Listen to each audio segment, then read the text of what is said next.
I have had the opportunity to train with my guest a few times before, and every time I did train with him, I was just blown away and impressed at how technical he was, how fast he was, how much power he had, and also how good he is at conveying and expressing all the minute details that might go into a different technique or a form in martial arts, specifically Thai. I've taken a couple Muay Thai seminars with Bobby, and it's always been such a joy. He's such a positive, likable dude, and he gave me an hour of his time to chat about his life in martial arts and how much it has made an impact on his life. And the video quality is kind of a bummer, but I'll say the conversation quality was fantastic. Bobby has a Facebook page called Friday's Makeshift Gym, and he is starting his own website that is evolution of anart.com. It's not up yet, but it will be in the future. I'll put the links in the show description below. So I hope you enjoy this conversation with my awesome, positive, amazing friend, Bobby Gambitta.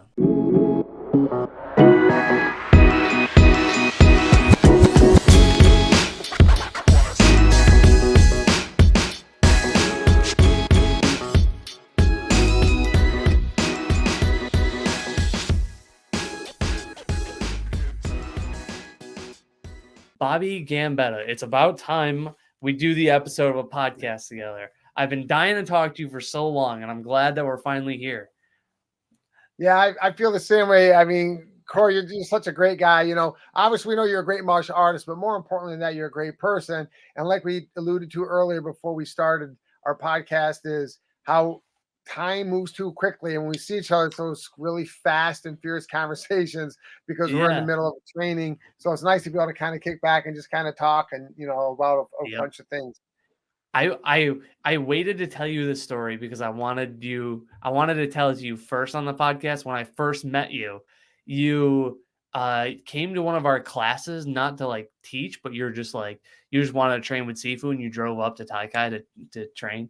And I remember it was when you had like long hair, you were wearing like a baggy shirt, and Sifu was like, "Hey, I got one of my guys coming in training." I'm like, "Who is this guy? This guy doesn't look like he can hit anything." And then you're with Brad, and all of a sudden, thud, thud, thud on the pads.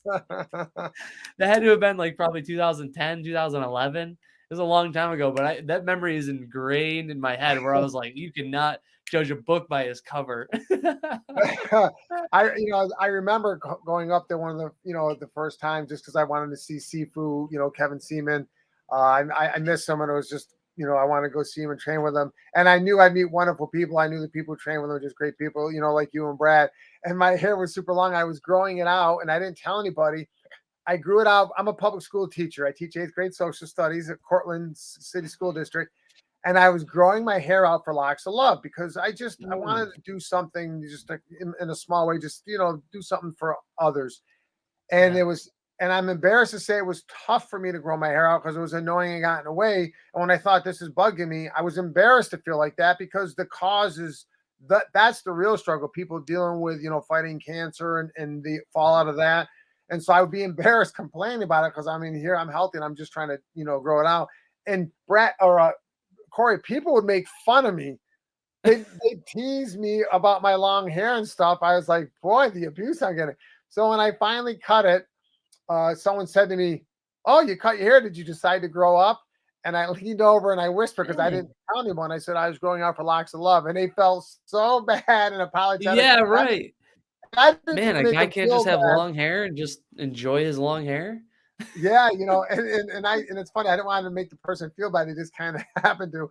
But I remember I would constantly get pulled out of line at the airport because of my hair. I believe I had people that kind of look like, who is that tree hugger? He's gonna train in Yeah. well, I hope he doesn't get hurt. And so I was just kind of the quiet guy in the background Yeah. with that long flowing hair.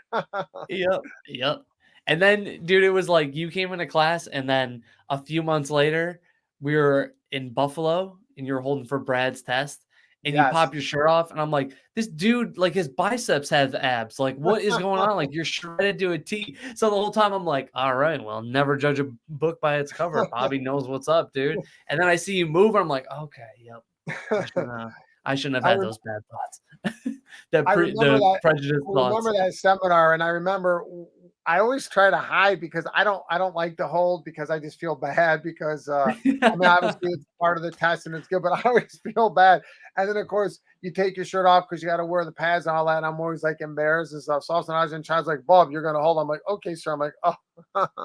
You know? Yeah, that was a great weekend too. I remember that was a nice seminar with That Ajahn was Chai. fun. Well, Yeah, that all was a of good time. Ajahn Chai seminars are amazing, and it's amazing to spend time with him. But it's also amazing to be with people that you get to meet. You see people and you don't know who they are. Then you get to meet them because they're your classmates or your colleagues. And then if you're very fortunate, you keep in contact because then they move from that to an acquaintance to a friend. Some are almost like an extension of the family. You might spend more time with your training partners and certain family Right. members, like a cousin. So, but yeah, I remember that seminar and all that stuff. How did you get introduced to martial arts? Yeah, you know, possibly like most people, when I was a little kid, I don't remember if I saw Muhammad Ali fight first, and it would have been a replay, or because I was too young to watch him live, or if I saw a Bruce Lee movie first. But I vividly remember when I was a little kid, a Muhammad Ali highlights of a match or highlights of him because he's just an amazing, athlete, or a Bruce Lee film, which I remember as a little kid just standing there and staring like I don't know, like a UFO just landed at Bruce Lee's athleticism, and I was like, I want to do that. And I actually trained martial arts before boxing because my parents would never let me box.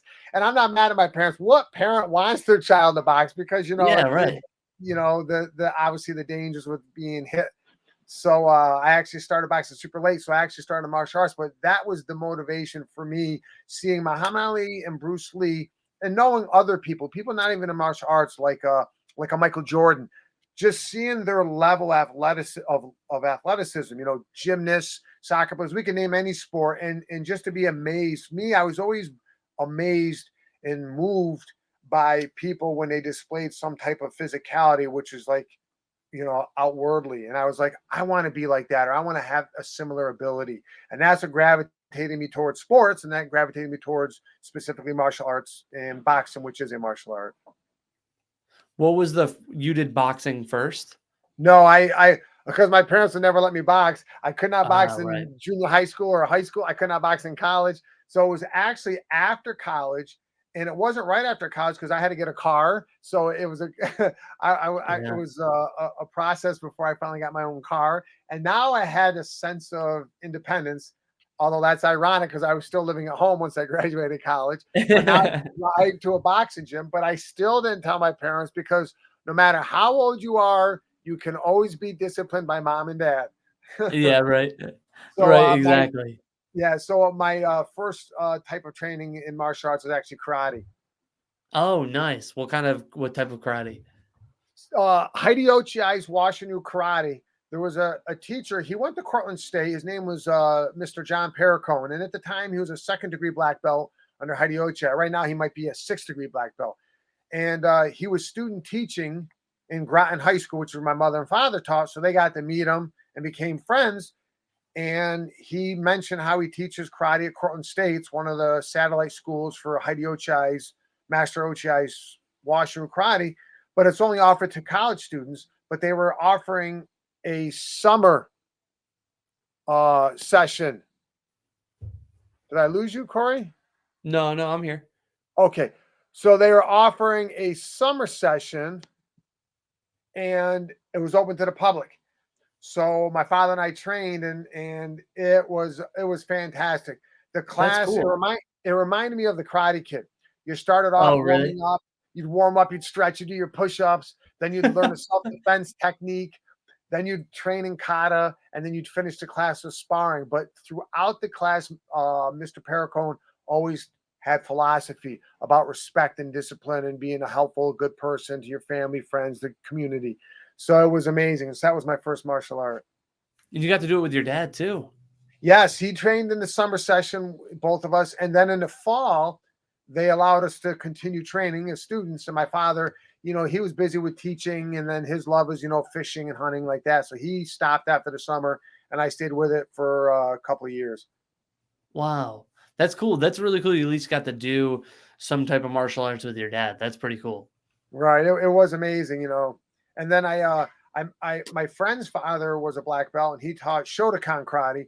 And so after a year or two, I was secretly training in Shotokan as well, because there are certain styles and instructors where their philosophy is you can train in this art and not other arts. And if you want to train in other arts, that's fine, but then not this art, because they Yeah. believe life is short, but the art is long, and so they really want you to focus on that art. So I was All the one. secretly training in another art because I don't want to give up training with Mr. Pericone. I was trying to be a ninja.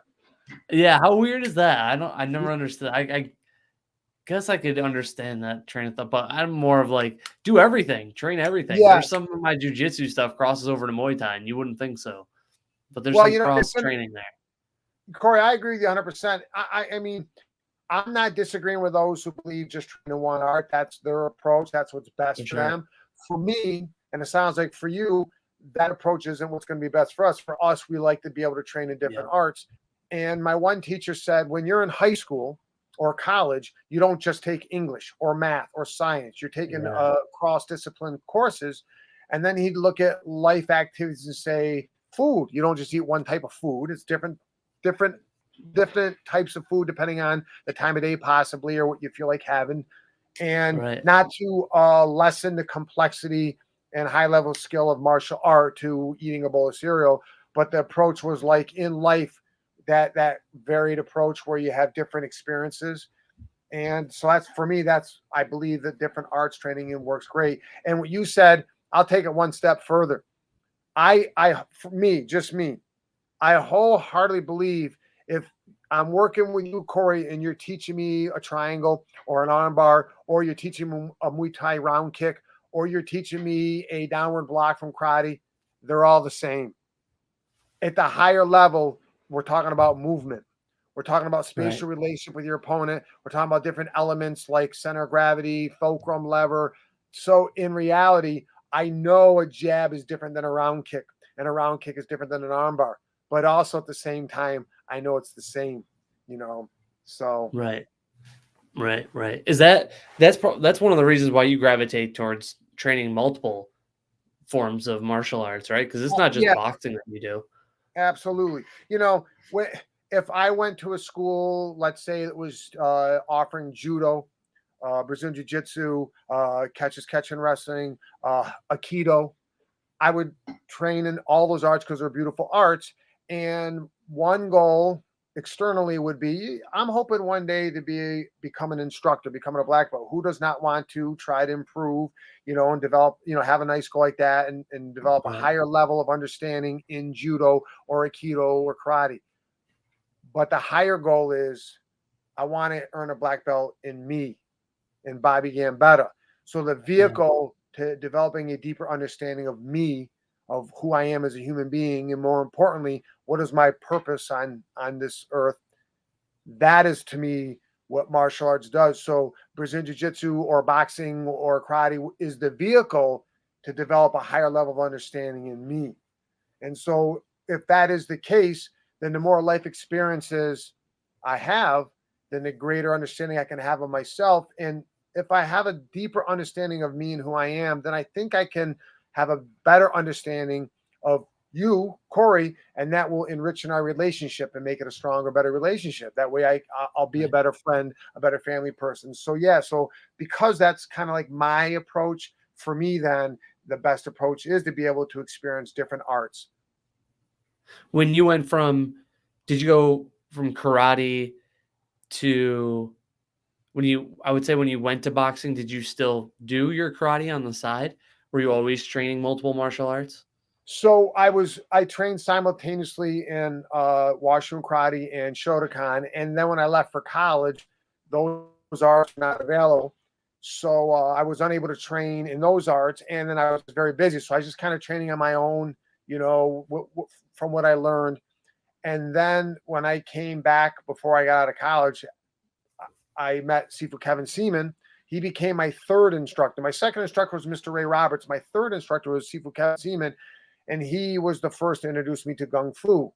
And so then I started training Kung Fu under him. And at that time, he wasn't really teaching Junfang Kung Fu or Jeet Kune Do. He was kind of teaching like a non-traditional Chinese Kung Fu. He was blending from arts he learned. Like he has training in Choi Li Foot, iron palm training, things like that.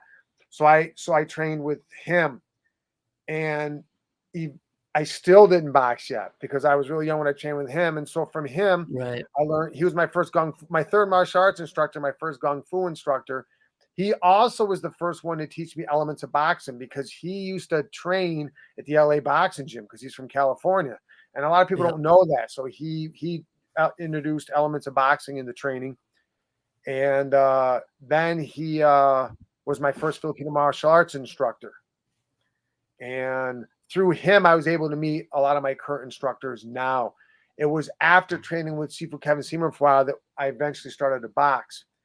And when I boxed, yes, I still trained with Sifu Kevin Seaman and trained in the other martial arts, no longer karate, but I still used elements of those arts, including karate, in my boxing because, like I said, they all are the same at a certain level. Movement is movement. Movement is universal. And so it Yeah. just kind of, I didn't, not at first. I was unaware of that. It wasn't until years later when I heard that quote, movement is universal. When I heard stillness and stillness is not the real stillness, but stillness and movement is what we seek, balance and movement, not static balance. That's when I started to understand, oh, okay, you can have karate where you don't train in weapons till brown belt or black belt, depending on the art. Filipino martial arts where you start with weapons, so you cannot have a more extreme opposite approach, and yet at that higher level, the result's the same. And so that's when Right. I realized the similarity. And when I say that too, Cory, I don't want to upset any martial artists. I don't want to deny the uniqueness, the specialness Oh yeah. that Yeah. karate, Brazilian jiu-jitsu, boxing, judo, fencing has to offer. They have techniques Yeah, that are for sure. extremely specific, unique to the art they've created. I'm not denying that at all. But in addition to that uniqueness, there's also that commonality, that one flow. Yeah, I explain people in martial arts that it's like it's almost it is like an art, but it just is what your medium is, right? Like some artists like to work with clay and pottery, some artists like to work with paint and acrylics and oils, and I like to dabble with Muay Thai and I like to do jujitsu. Those are just my preferred forms of medium or whatever they call it. It's just Sure. a different way to express your movements and energy. Everything's just like you said, movement's always the same, right? It's just how you're getting from point A to B. That matters, right? Absolutely.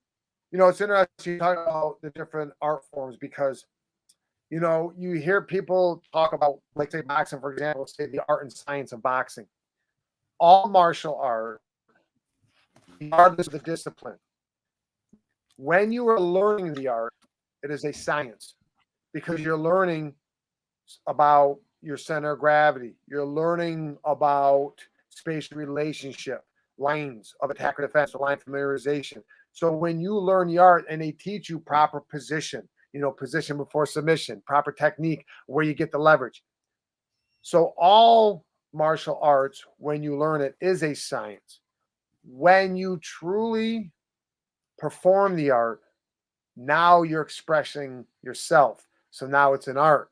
So when you learn it's a science, when you actually do it, it becomes an art. It's an expression of yourself. And some people prefer to express themselves more on the ground. Some people express themselves more standing up. Obviously, our goal, all people's goal, would be no limitation, right? No limitation has Right. limitation. Therefore, you want to be able to express yourself in martial arts standing, on the ground, or transition from standing to the ground or ground to standing. And then we also want to add in weaponry. We also want to add in what we call experiential learning or situational training. And that's no different than a sculptor. You may be a sculptor and that's your choice and that's your passion. But if you learn watercolor painting Is that going to inhibit your expression in sculpting? No. It's going to enhance that because art is art, right? And it's the creativity Right. side where you express yourself, your true self, your inner self, not your facade, right? So that's kind of my approach with that. So I agree with you with Is that. that I love also, that it seems like analogy. that's what gravitated you towards martial arts, is you like that expression of yourself. Yeah, absolutely. As a You like kid, expressing it. it's not uncommon. It's embarrassing now to say, as a kid, I want to be a great fighter. Why are you training karate?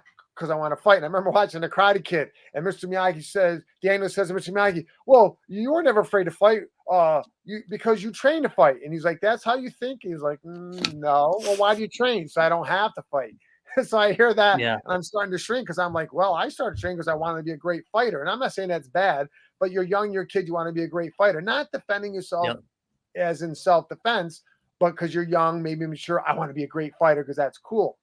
And then as you train, then you start to realize maybe it's not so much aggressiveness or offensive action, but maybe you want to be able to defend yourself, your family, your loved ones. And of course, that component's always important. But then when you go to an even higher level, you realize martial art is about having a deeper understanding of who you are so then you can live your life to its fullest potential. And you have more limitations and you will achieve less if your self knowledge, if your true understanding of yourself is not present, if you don't have that awareness. As we have a deeper understanding of ourselves and we start to peel away those layers that we put up as our facade, then you will be overwhelmed by the true inner strength, power you have to really not only dream dreams, but go out and achieve them and accomplish them. And I saw many people in the sporting world, particularly martial artists, and then other sports, boxing, and it could be any artists, writers, and that's when I realized, yeah, that's when I realized all along I fooled myself. I thought it was about fighting, and it was beyond that.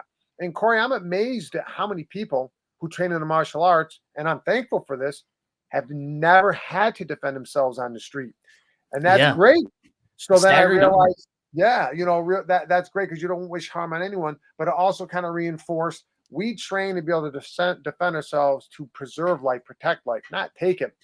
And it's nice that many people don't even have to defend themselves. And then that doesn't mean martial arts training was a waste of time because the higher level of the training is inward training.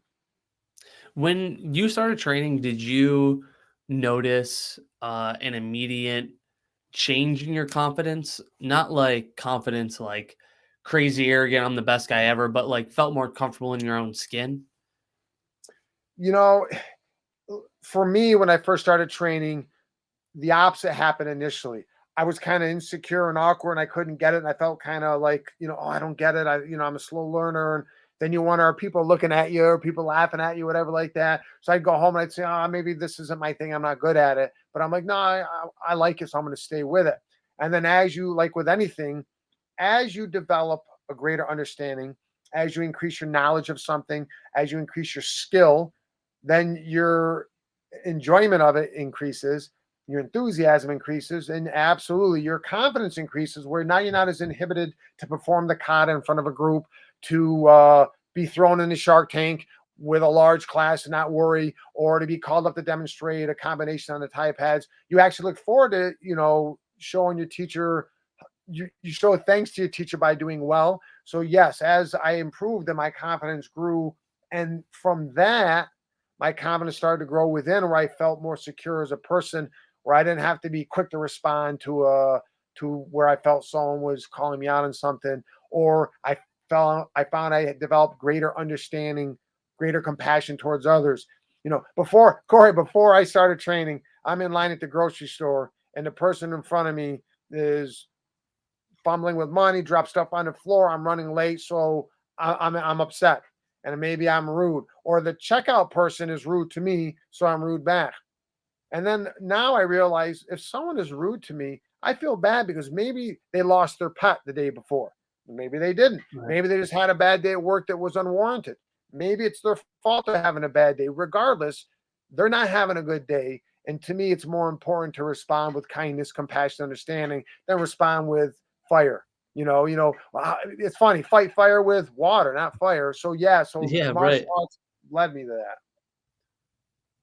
Right, right, exactly. No, and that's when you think that there's more things that could be going on in that person's life than just what's going on in your moment right there, it kind of Sure. starts broadening your thoughts a little bit. And that's, I would say, martial arts helped me channel that a little bit better for my sake.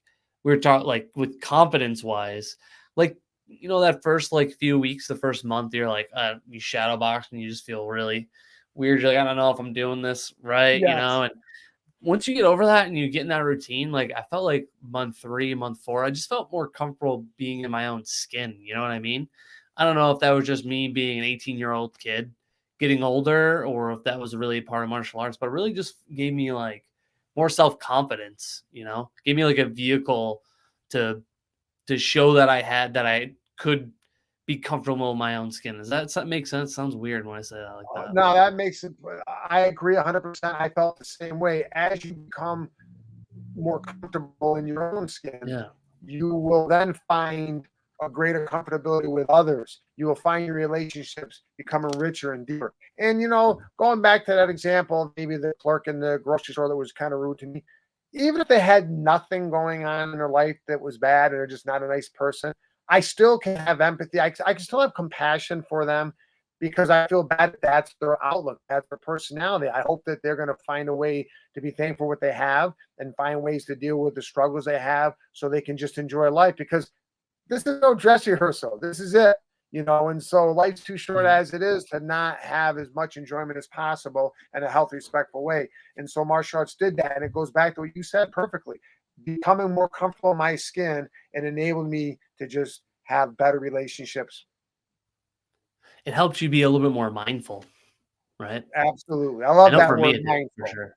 Yeah, me too. Me too. Makes in that for me was a practice that honestly, Sifu was part of the reason I was introduced to mindfulness and just the thought of being present, being mindful of the moment and stuff like that was through him.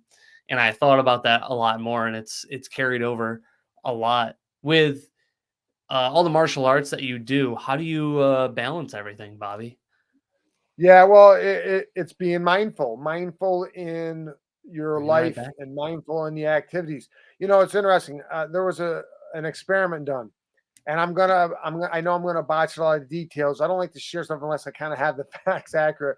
But it was like 2007, and this person, and I believe was in D.C., was in a, a bus depot, and or maybe it could have been an airport, and playing a violin in the background and people are just going by like it was nothing. Just because we're setting our patterns, our rituals, routines, we're so busy getting to the next destination that we're never in the current destination we're in. We're never in the moment. And it turned out that the person playing was the leading violinist in the world. The violin he was using was a $3 million antique violin. And he gave a concert the night before where the cheapest tickets were $100. And no one, and I think he raised $2 or $3 in a tip jar. And it's just That's funny how, crazy. yeah. And it takes me back to this quote: we never truly realize the most important moments in our life until they've just passed us by. And Yeah. I believe that not for all people, I believe that for me, that's often been my case as a kid growing up. And let's face it, we have different stages in our life where we become a little more in tuned, a little more mature, we'll say a little wiser to how things are. And you hear that expression, stop and smell the roses. And I read a book called The Mindful Athlete, and the key is being in the moment, being in the present. And those are like cliche phrases that a lot of people still need to define. And your question, how do I balance everything? My job as a public school teacher, my family, and then my training. And I need to make sure that I put first thing first. And that comes from Stephen Covey, who wrote a great book in 1989 called Seven Habits of Highly Effective People. Even though it was published in 1989, I highly recommend it. It's more it's more relevant today than ever. It's an amazing book, and one of the chapters is on putting prioritizing, putting first things first, and you look at the big things first. Family, career, your passion, and then you schedule the little things in there. And you really want to focus on what's truly important in your life, and it's very easy to do that. Imagine today's your last day on this earth. Are you going to say, I wish I mowed the yard today? And that doesn't mean there's nothing wrong with wanting a beautiful yard and spending time landscaping. That's not that at all. But am I cutting off time with my family? Am I cutting off time with my training to mow the yard? And could the yard mowing be deferred? So if today's my last day, I stop and I want to think about what do I need to do before I pass. And Cory, if right now the world is going to end, I don't have to run in and say goodbye to my family, because when I was with them prior to the podcast, I was with them in the moment, let them know I love them, let them know, see if they need anything. Everyone's set. Okay, now I'm moving to the next thing I need to do. It's very important to me is the podcast. So if I were to pass right now, I would not have to get up and run, and there's nothing undone that needs to be done.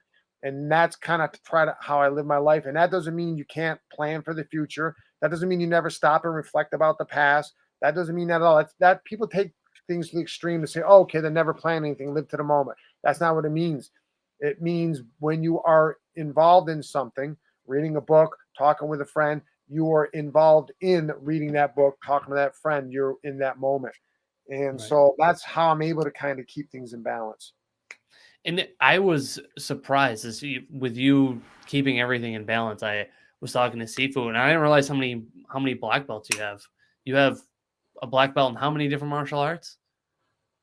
Uh, I don't even know. I mean, some See, arts. you don't even know, dude. You lost track. Well, no, some arts, like, let's take boxing for example. There's not an official black belt per se. You Right. become a coach, which is like an instructor and things like that.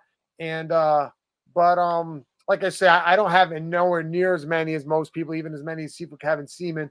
And like I say, what I try to do is I just really try to, when I was up there in Sifu's class and we were all training with the boxing, then my perspective was, okay, I want to try to develop a deeper understanding of the art and science of boxing. And at the same time, I wanted to take that new knowledge. I didn't just learn a new technique. I didn't just get a deeper insight or understanding to boxing. I also got a deeper insight understanding to who I am as a person. And then what I need to maybe still work on, develop and change to be a better person for others, but also for myself, so I can achieve, my goals, my dreams. Yeah, when you were younger, you wanted to be nothing but a fighter, right? Yes, it's interesting, and I think that's okay. I think, like, let's face it, Cory, if you were a great basketball player as a kid, you probably dream about playing the NBA.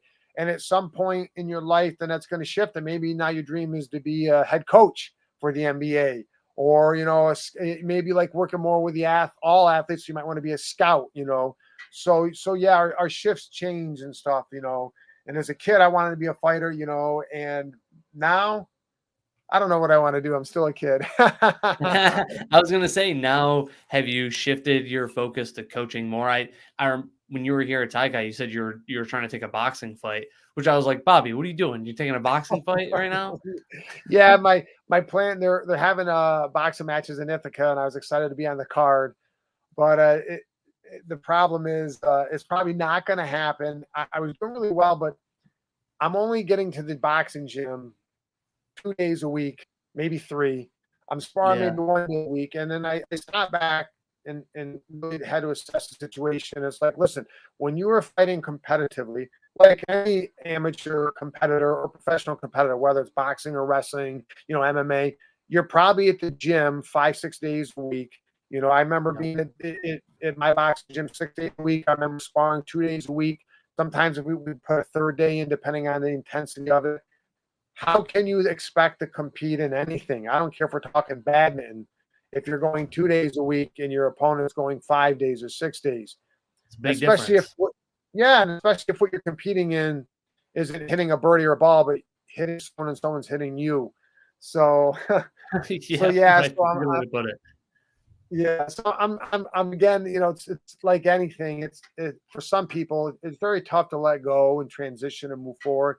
But I've always truly enjoyed working with people, and what I'm trying to do now is I'm trying to establish my martial art business. I'm very excited. I'm very passionate about teaching seminars, and the reason why I like to teach seminars is it gives me an opportunity to move around different parts of the state, the country, even outside the country, meet different people, work with different people, and I really want to spread the art and science of boxing I believe there are just many incredible martial artists who are already teaching wonderful arts like Brazilian Jiu-Jitsu, like karate, like judo, Jeet Kune Do, Filipino martial arts. But I don't hear of anyone giving seminars in boxing. Maybe it's not martial art enough. Like it's not considered like a traditional martial art. Maybe it's not exotic enough. I'm not It's a good sure idea. the reason. But I think that I think is there's a great need for it because every martial art, whether you're talking Aikido, karate, judo, they teach you how to deal with a boxer or how to deal with a punch, how to defend yourself against a punch. And most combative sports or competitive sports, boxing is an element of boxing is used. So I just believe that boxing would enhance, not compete with, but enhance with any martial art. And so that's what I want to try and do. That's my goal.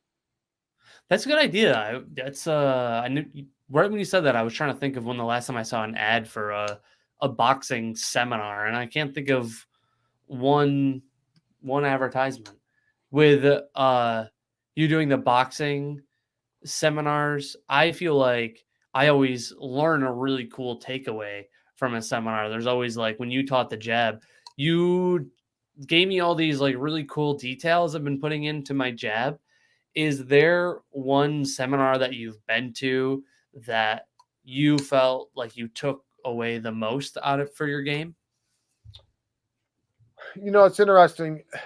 Seminars are a great opportunity to really walk away with a takeaway or many takeaways because you know you're talking 3 hour 4 or 5 hours training maybe 1 or 2 days. And I've been very fortunate. You know, I've been able to attend seminars taught by Sifu Guru Dan Onisano and Sifu Francis Fong and Ajahn Chai and Sifu Guru Paul Vunak. When I was out at the Onisano Academy, I was able to train under Professor Jean-Jacques Machado.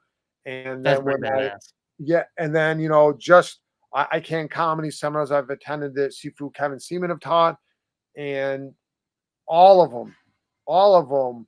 I mean, these are just world class martial artists, you know. So it'd be very tough to pick one particular seminar. And then, interesting enough, when I'm training in boxing with my coach, whether we're talking Ray Rinaldi out of Syracuse or Danny Akers, Pat O'Connor in Ithaca, Chet Cashman, he has since passed, but Chet Cashman, even in a regular training session, it seems like I've been very fortunate to walk away with something special, whether it was a technique or whether it was a philosophy, a training methodology, you know, something that kind of assisted me. It's always happened, you know, and it's interesting Yeah. because when I train, it's often not one technique or one element that made a change, but it's that one technique element that then is that you make become part of your being, you know, Right. because then you know you can't make the art, you have to adapt to the art or you have to have the art adapt to you because we're all different. So you and I are training in karate, but your flexibility is different than mine. Maybe I have a knee injury that's permanent.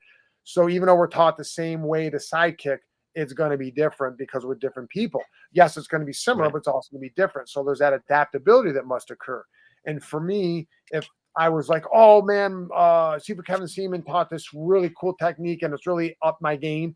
I find later that it wasn't just that technique that he taught me, but it was also that technique had a catalyst within me that changed my outlook on other things. So now I have to be thankful to Sifu Kevin Seaman or Sifu Dan Asano or Ajahn Chai or all of these wonderful martial artists, not for that one takeaway, that one technique, but the catalyst that created that spurred an evolution within me. And with seminars, I feel like with all that information that goes on, how do you retain all that information? Do you keep notes down? Do you record stuff? Do you run through in your head after? How do you really retain all that info from a seminar? In the olden days, we were lucky. Not most, but there were many martial arts instructors who allowed you to film the seminar, and then you could get a copy of the film, and that was just fantastic because you had it. And then for many reasons, which I completely understand, seminars were not filmed, and so we would always take notes, and then we'd run home, and like a week or a month later, I'm like, I can't decipher what I wrote. Is that my writing? You know, Yeah. Yep. so then we came up with the idea we're going to take notes. And when we get home the very next day, we're going to film the techniques that we wrote the Yep. notes on, recreate it so we have it. And so then you lost That's a less and smart less move. techniques, and that kind of became the progression. There are many people who don't even take notes. They just try to learn it and absorb it. And obviously you're not going to keep everything, but let's face it, I don't know how many judo throws. I don't know the exact number, so I don't want to say and say wrong. Maybe there's 72 major different judo throws, but the typical judoka, the typical practitioner in competition might use, I don't know, I was told one time that we're between 3 and 5 throws as their go-to. So obviously you're trained in a lot, but what really becomes part of your essence, what really you absorb, is going to be a lot less. Right. Yeah, that's you. It's funny you said that about the note writing. Phil Miguel came to Taikai last year, and I took notes because the last seminar that happened, I didn't take notes, and it was at a Ajahn Chai seminar. I took no notes, and I regretted it on the drive home. I was like, I can't believe I didn't write a single thing down from that. So I said, Phil, I'm writing something down. I'm writing everything that he goes over, all the techniques, and then you're right. I put the book away and I didn't look at it for a month. I opened it up and I'm like, what is this chicken scratch? I don't even understand. Why did I write eggplant parmesan? That doesn't make any Yeah. sense. Cory, I love that. I would use these analogies where I'd write down the name of a movie knowing, this makes perfect sense. And then a week later, I'm like, Yeah. what in the world does Captain Kirk have to do with that arm Yeah. bar? And I'm like, beam me up. So you want to be on the up? Yeah. Yeah. I'm glad you shared that story. I don't feel as embarrassed. I was like, what was I thinking and stuff, It's so funny. And, It just happened to me too, because I was yeah. like, when I was looking through, I'm like, all right, I'm not doing that mistake again. Next seminar, when you came, I was like, maybe he'll let me record. I was like, oh, thank God he let me record him a little bit with some of the stuff, because I was like, I am not taking those notes again and forgetting. Right. Well, it's interesting. For me, I'm very thankful. I'm very fortunate. I'm a public school teacher. So that I guess you would say my livelihood or how I earn an income to pay for my bills comes from being a public school teacher. So I'm really conscientious of the fact that I don't earn a living teaching martial arts. So just because I would do something like this way doesn't mean other people should, because if you're a martial artist, obviously, and that's how you earn money, you would think differently. So for me, the reason why I used to not let people film when I would teach had nothing to do with money. And I'm not saying people who don't let you film now, it's because of money.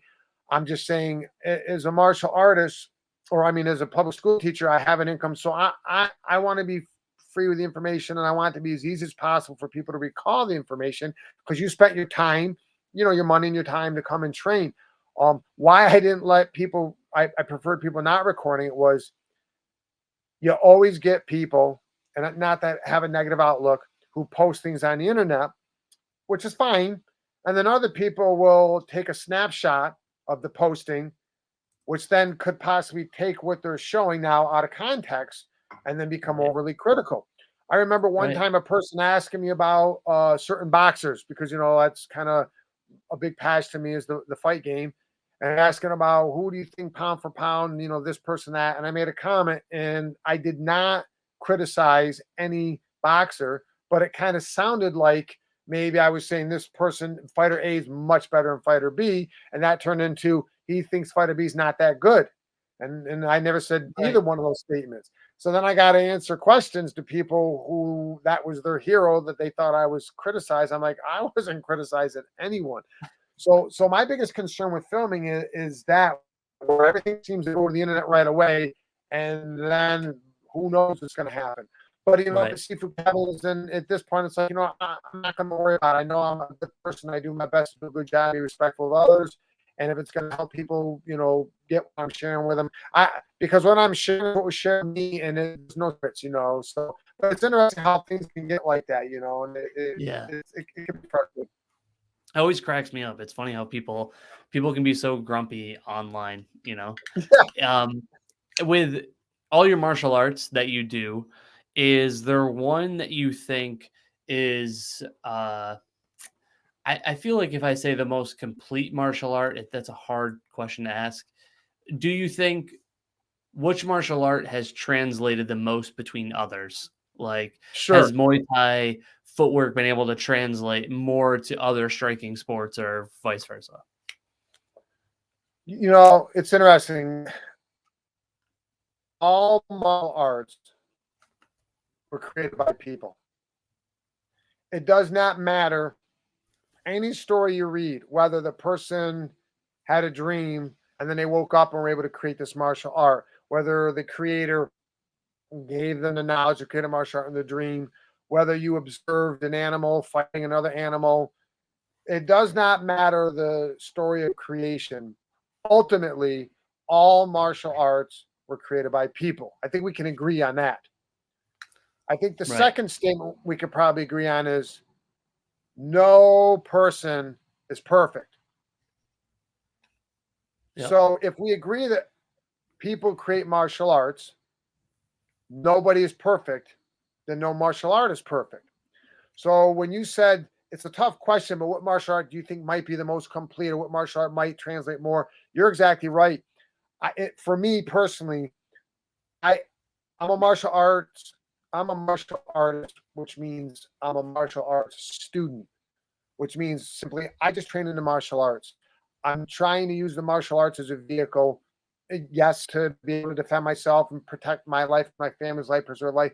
But I'm using martial arts as a vehicle to develop a deeper understanding of me as a person so I can live a life to the highest potential.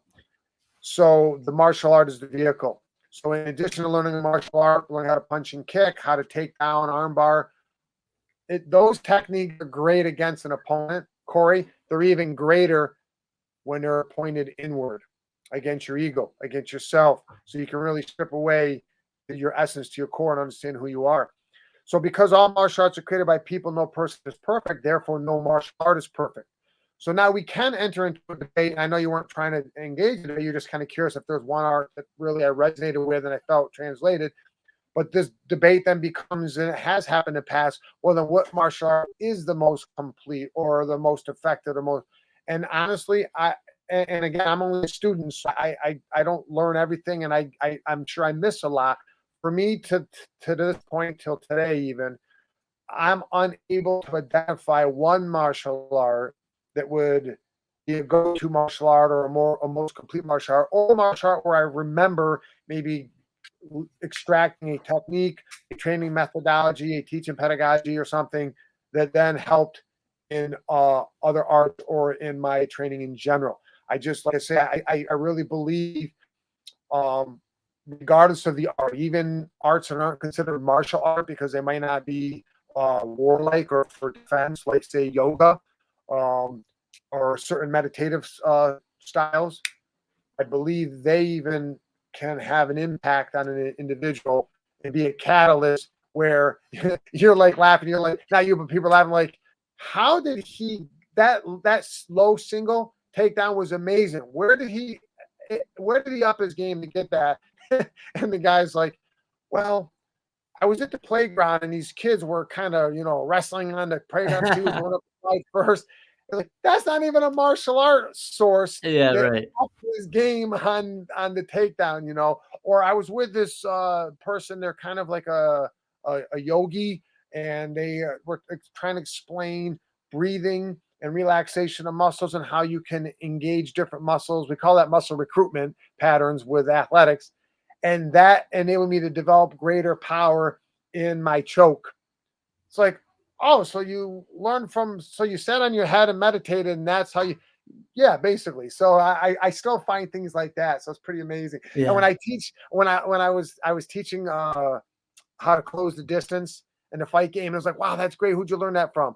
I said, I learned it from lacrosse. They go, lacrosse. I go, yeah, and I didn't even play lacrosse. I find I'm also extrapolating from traditional sporting sports or coaches, because movement is universal, and so That's cool.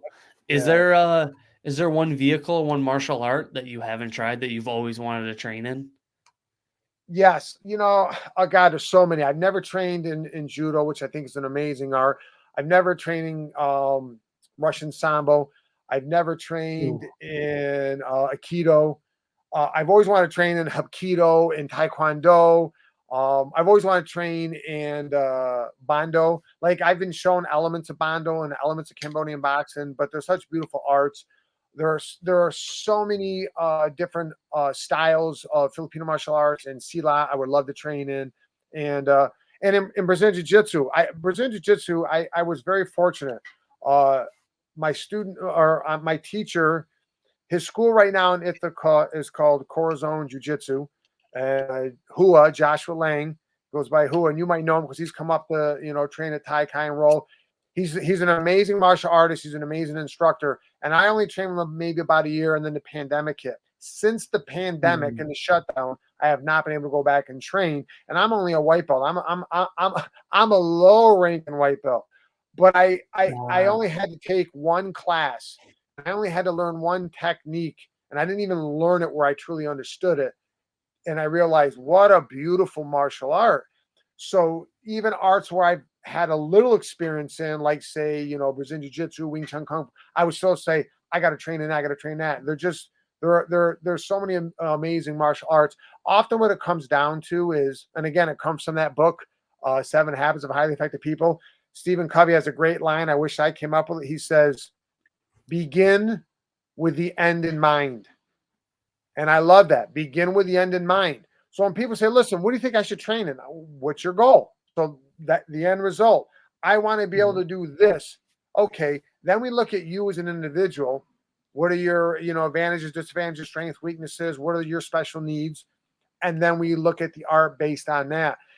It's like when you train, when I was working, I trained the goalies from the field hockey team from Cornell University.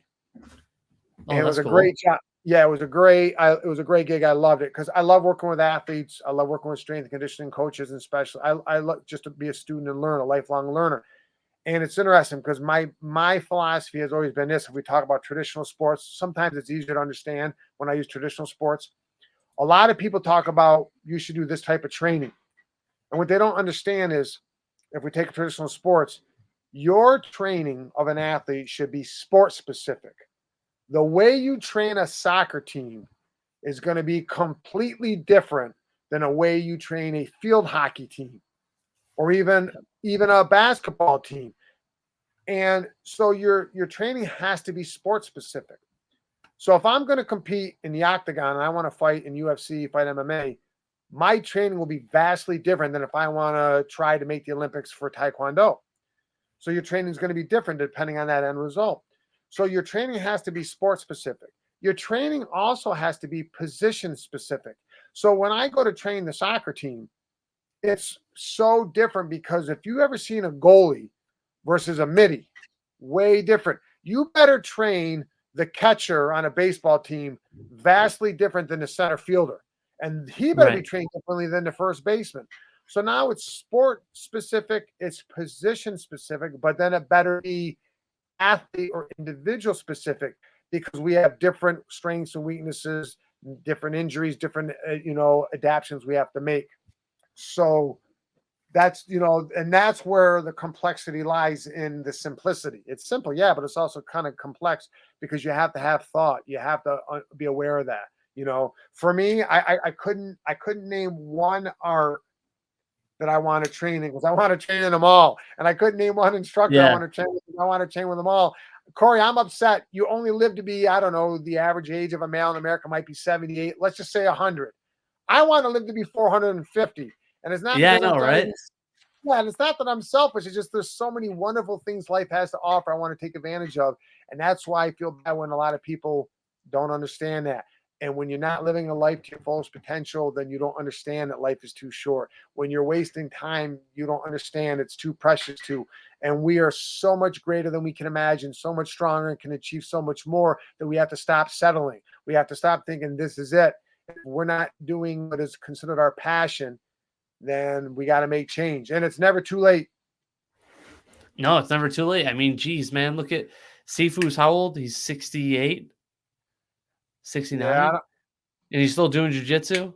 Like, I He's, rolled with him he's, Sunday. He whooped my ass Sunday. Like, yeah, I know he's amazing. And you look at it's amazing. Look at all the Gracies, look at all the Machados, look at Sifu Dan Asano. There are so many people you and I can name, regardless of art and regardless of age.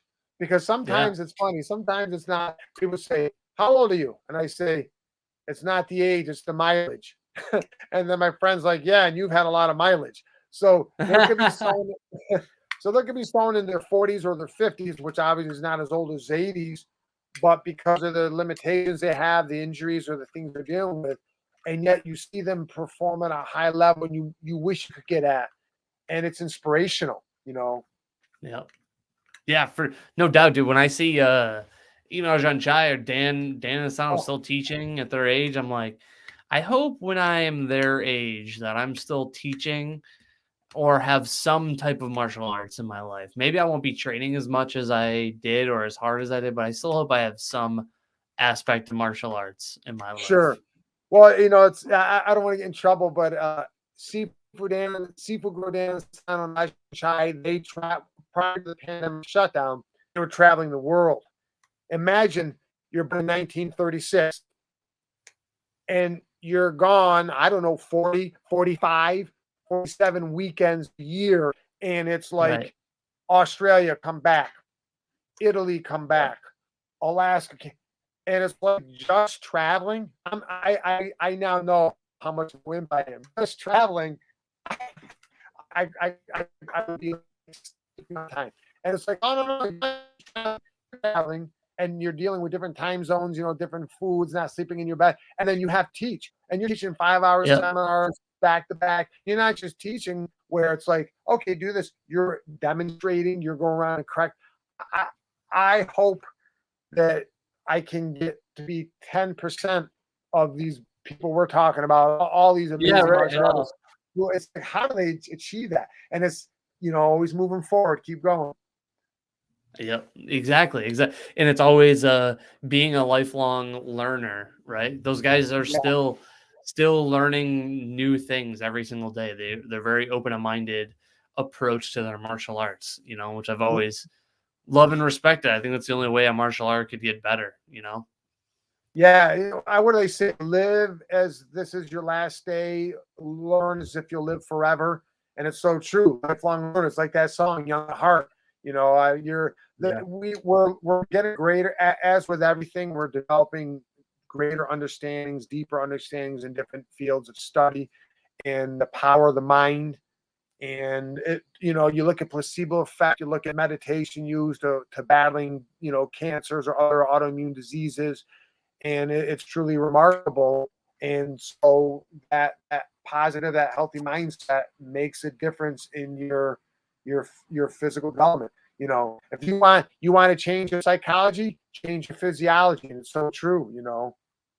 Right, right, and I think doing something different, especially like martial arts, something so physical, so exhausting, like, people don't realize how tiring moving around and grappling on the mats are, moving around until you start doing it, and it changes you physically, mentally, and I'd even say spiritually.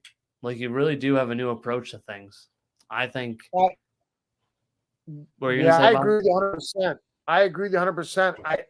And what's interesting, like you said, is if all you train in is Muay Thai or boxing or Brazilian Jiu Jitsu or karate, and you can just train in one art. I'm not saying you have. I said for me, like to train in different arts.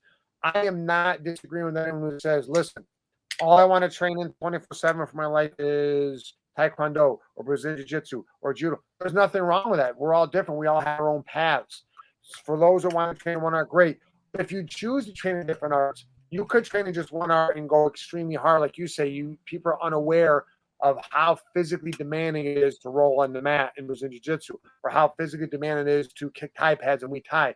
So if all you do is that and then you cross over and train in a different discipline, then it's a whole nother way to tax your system. And you don't realize your limitations. How are you ever going to know what your limitation is and then be able to move it beyond unless you train to that level? And what you said last is perfect. I believe that when we train, the first level is physical. Hey, you want to develop physically? That's easy. Lift a weight. The next level is mental. Read a book.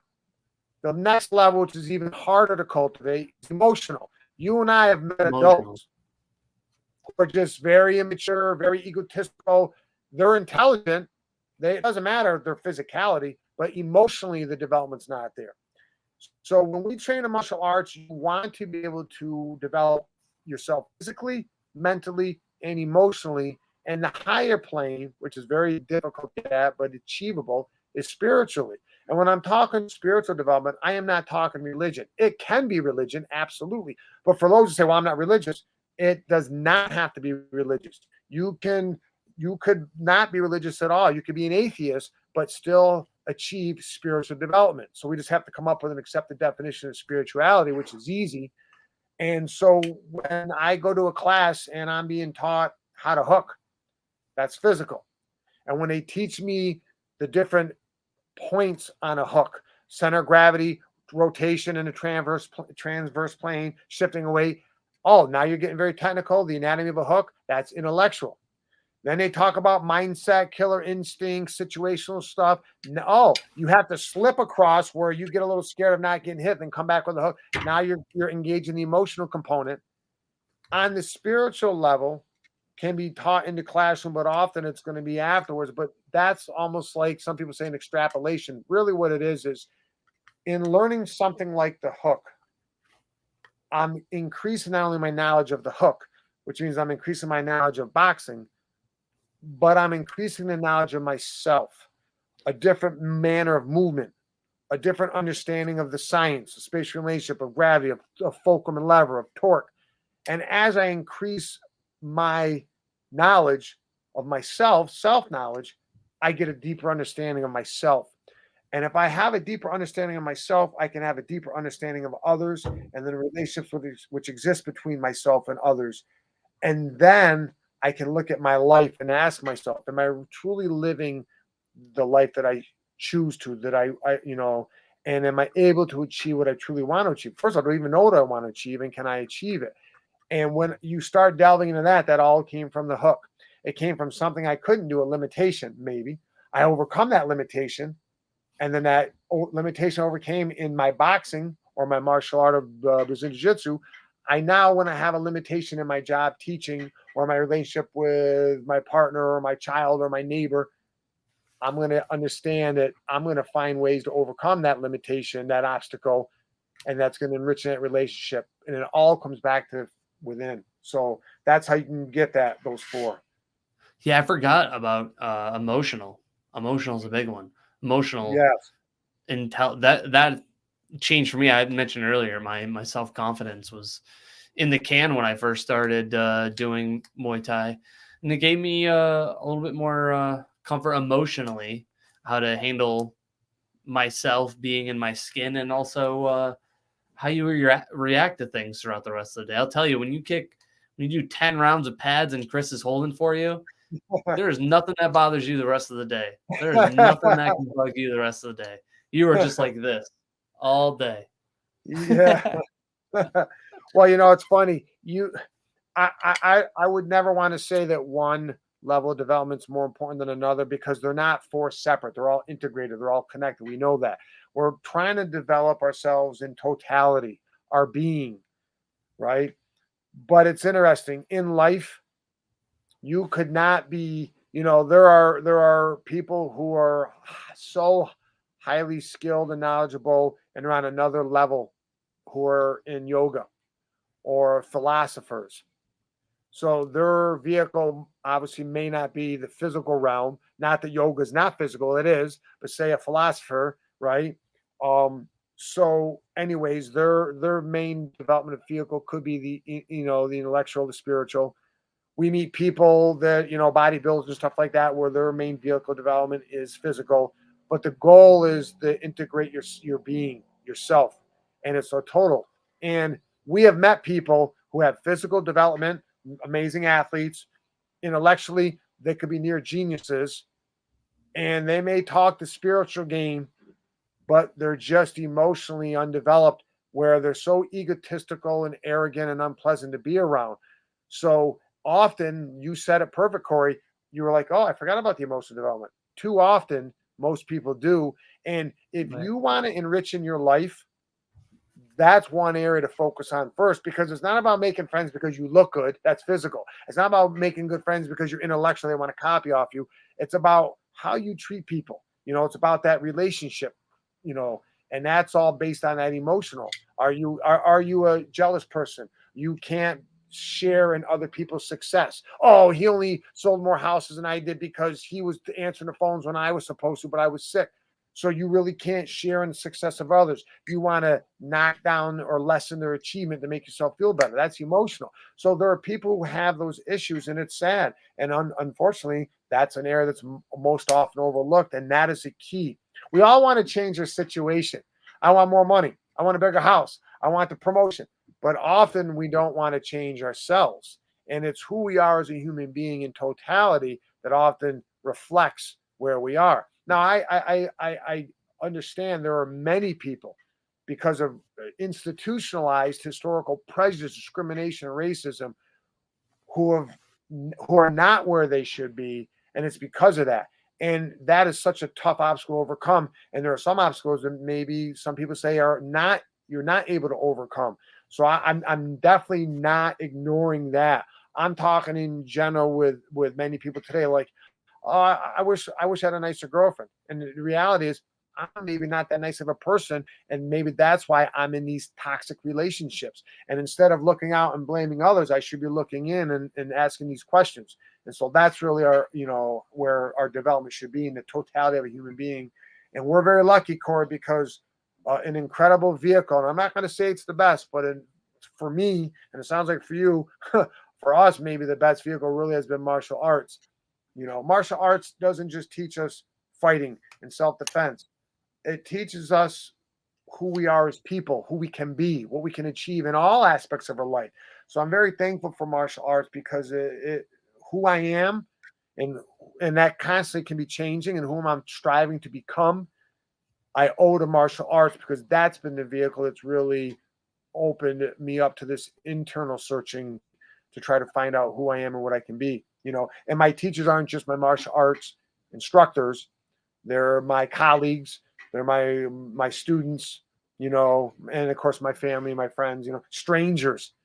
I'll tell you, it's Right. interesting. I'm pumping gas, and this one lady is yelling at her husband and swearing, dropping the F-bomb left and right. Now listen, I had no knowledge of what happened prior to getting there, and maybe he deserved it. All I know is I quickly learned how I should never behave. So it's amazing Yeah. what a teacher can be, right? Yeah.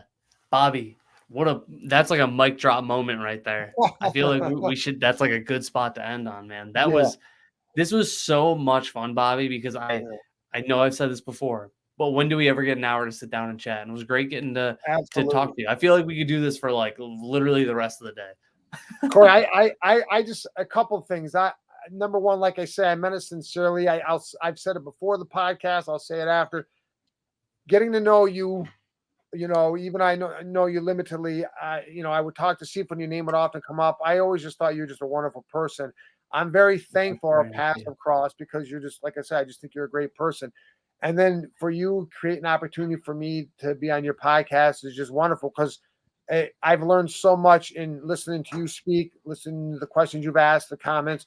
And I'm also kind of learning some things I've said, like, oh, yeah, I forgot about that. So this has been a great opportunity to help me on my path. And so I just can't thank you enough for this. And I'm hoping we'll get together soon. I'm hoping Yeah. I'll be able to come up soon and train, and maybe I can pick your brain. There's a bunch of things I want to ask you in the arts. But thank you very much for this Yeah, moment. we I could really we appreciate it. would we gotta talk to Sifu, set up like a day, get you, me, Chris, and Kevin all together. We'll just kick pads and have like an instructor powwow. That'll be great. We'll go grab lunch somewhere. Yeah, that sounds great. Bobby, thank you, dude. I Yep. appreciate you.